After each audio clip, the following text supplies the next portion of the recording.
The effectiveness of the government's lockdown designed to curb the spread of coronavirus has been questioned after thousands flocked to beaches to enjoy the sun, making social distancing rules almost impossible to obey. Do you think the measures are failing? Vote in our express.co.uk poll below. On Wednesday, temperatures peaked at 27.8 C as people enjoyed their first beach day since the start of the lockdown 2 months ago.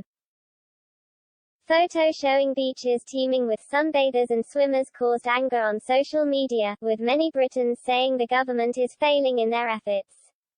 One woman pointed out the irony of the lockdown, with workers being furloughed because it is unsafe for them to return to work while being allowed to head to a packed beach.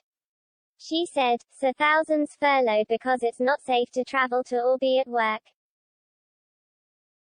But it's okay to be on the beach. The cost for UK being forced on furlough holiday equals business failures and inflated taxes," he said. This is Southend.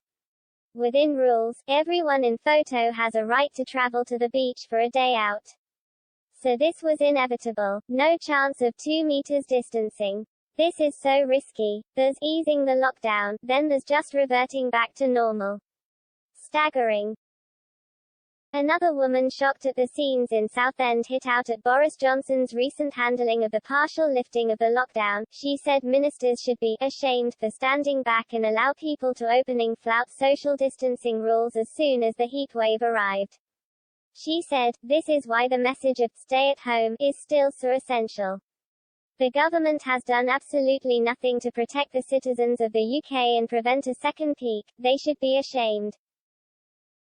Beaches across the West Country were also hit by a sudden influx of visitors defying local appeals to stay away.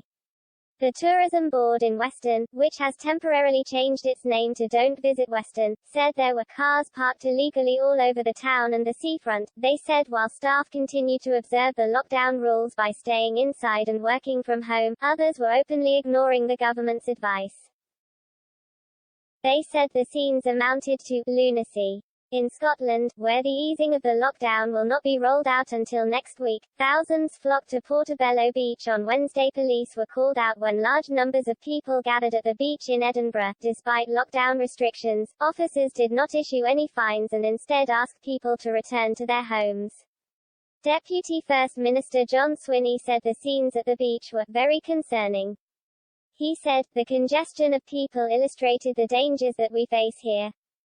So many people, in such close proximity, doesn't exactly illustrate following the guidance that has been set out."